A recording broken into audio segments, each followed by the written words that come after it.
Hi friends, மல்லி சீரியலில் இதுக்கப்புறம் என்ன நடக்க போதா அப்படின்றத இந்த வீடியோவில் பார்க்கலாம். ஒரு பக்கம் தினேஷ் பக்கத்துலேயே நெருங்கி வந்துட்டாங்க மல்லியும் விஜயும். இன்னொரு பக்கம் வந்து பார்த்தீங்கன்னா மயிலுக்கு லைட்டாக அவங்க மேலே லைட்டாக இல்லை ஓரளவுக்கு ஹெவியாகவே வந்து அவங்களுக்கு மேலே டவுட் வந்துடுது. ஏன்னா அந்த பொம்பளை வந்து அதாவது அந்த ரூம் பாயோட ஒய்ஃப் அவங்க வந்து இந்தாம்மா பால் குடி அப்படின்னு சொல்லிட்டு கொடுக்குறாங்க. மயில் வந்து பாலை குடிச்சிட்ட உடனே அவங்களுக்கு மயக்கம் போட்டு விழுந்துடுறாங்க. அதுக்கப்புறம் அந்த பொம்பளை என்ன பண்ணுறாங்க, அந்த ரூம் பாயோட ஒய்ஃப் வந்து பார்த்தீங்கன்னா அந்த நகையை பார்த்துட்டு ஆசை வந்துடுது பயங்கரமா. இது நைட்டு அதாவது நைட்டுக்கா ஒரு ஃபங்க்ஷன் இருக்குல்ல, அந்த காது குத்துக்கு நான் இந்த நகையை போட்டுட்டு போகணுமா அப்படின்னு சொல்றாங்க. உடனே அந்த ரூம் பையன் வந்து சரி போட்டுட்டு போ அப்படின்னு சொல்லிட்டு சொல்றாங்க. இவ ஏதாவது சொன்னால்னா என்ன பண்றது அப்படின்னு அவங்க ஒய்ஃப் கேட்குறாங்க. அதுக்கு அவரு வந்து அவ இருந்தா தானே சொல்றதுக்கு அப்படின்னு சொல்லிட்டு பயங்கரமா பேசுறாரு. இன்னொரு பக்கம் மயக்கம் தெளிஞ்சிருது. நம்ம மயலுக்கு மயக்கம் தெளிஞ்சு அப்படியே லைட்டா எழுந்து வராங்க. அப்போ வந்து அந்த ரூம் பாயோட ஒய்ஃப் வந்து அந்த ஃபங்க்ஷனுக்கு ரெடி ஆயிட்டு அந்த நகையை போட்டு பார்த்துட்டு இருக்காங்க. அதை பார்த்ததும் நம்ம மயிலுக்கு வந்து பயங்கரமா டென்ஷன் ஆயிடுது. முதல்ல என் நகையை கொடுங்க அப்படின்னு சொல்லிட்டு நான் வீட்டுக்கு கிளம்புறேன் அப்படின்னு சொல்லிட்டு மயில் சொல்றாங்க.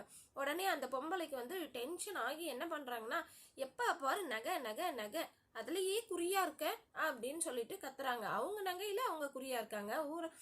வேற யாரோட நகையில வந்து இவங்க ஆசைப்பட்டா போடணும்னு சொல்லிட்டு எப்படி இருக்க. உடனே கோவம் வந்து கர்ச்சிப்ல ஆல்ரெடி மயக்க மருந்து வச்சிருக்குவாங்க போல இருக்கு. மயில் அப்படி சொன்னதும் அவளை இழுத்து பிடிச்சி சேர்ல உட்கார வச்சு மயக்க மருந்தை வந்து மூக்குக்கு நேராக அழுத்தி பிடிக்கிறாங்க. இன்னொரு பக்கம் வந்து பார்த்தீங்கன்னா இன்ஸ்பெக்டரோட உதவியோட அந்த தினேஷோட ஃபோன் நம்பர் ட்ரேஸ் பண்ணி அவன் இருக்கிற ரூம் பக்கத்துலேயே போகிற அளவுக்கு பண்ணிடுறாங்க மல்லியையும் விஜயையும். உடனே ஃபோன் பண்ணி நீங்கள் இருக்கிற இடத்துல இருந்து 10 அடி டிஸ்டன்ஸில் தான் அவன் இருக்கான் பார்த்துக்கோங்க அப்படின்னு இன்ஸ்பெக்டர் சொல்கிறாரு. உடனே விஜய் வந்து சார் நான் பார்த்துக்கிறேன் அப்படின்னு சொல்கிறாங்க. உடனே அந்த தினேஷோட நம்பருக்கு கால் பண்ணுறாங்க. கால் பண்ணால் தினேஷோட பேக்கெட்டில் இருக்கிற அந்த ஃபோன் வந்து ரிங் ஆகுது. ஆல்ரெடி அந்த தினேஷ் வந்து பயங்கர டென்ஷனில் இருக்காரு. ஒரு பக்கம் பயத்துலேயும் இருக்காரு. நம்ம வந்து ஆபத்தில் சிக்கிட்டோமோ அப்படின்ற பயம். கரெக்ட் தாங்க. இப்போ வந்து ரிங் ஆகுது. அந்த ரிங் ஆகுற சவுண்டும் வந்து பார்த்தீங்கன்னா மல்லிக்கும் விஜய்க்கும் கேட்குது. அப்படி இருக்கும்போது இந்த ரூம்ல தான் அவன் இருக்கான் அப்படின்றத கண்டுபிடிச்சிடுறாங்க. அதுக்கப்புறம் என்ன, இன்ஸ்பெக்டரும் வரப்போறாங்க. மல்லி விஜய் எல்லாம் சேர்ந்து அந்த தினேஷை கையும் களவுமா பிடிச்சு ஜெயில பிடிச்சி போட போறாங்க. இருந்தாலும் மயில் கிடைப்பாங்களா அப்படின்றது டவுட் தான்.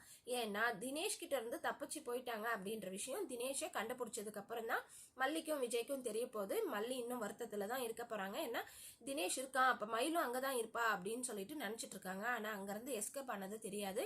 இந்த ரூம் பாய் கிட்ட இருந்து கண்டிப்பா எப்படியாவது மயில் வந்து எஸ்கேப் ஆகணும். எஸ்கேப் ஆகிறது மட்டும் இல்லாம அந்த நகையையும் எடுத்துட்டு போனாதான் நல்லா இருக்கும். இல்லைன்னா கண்டிப்பா வந்து நாகு வந்து ரொம்பவே கஷ்டப்படுவாங்க. இந்த அளவுக்கு வந்து மயிலுக்கு வந்து பாவம் வந்து சேர்ற மாதிரி ஆயிடும். ஏன்னா இப்ப போனது மட்டும் இல்லாம அந்த 1 லட்சம் பணமும் போச்சு, இந்த நகையும் போச்சு அப்படின்னா கண்டிப்பா செம்ம காண்டாவாங்க.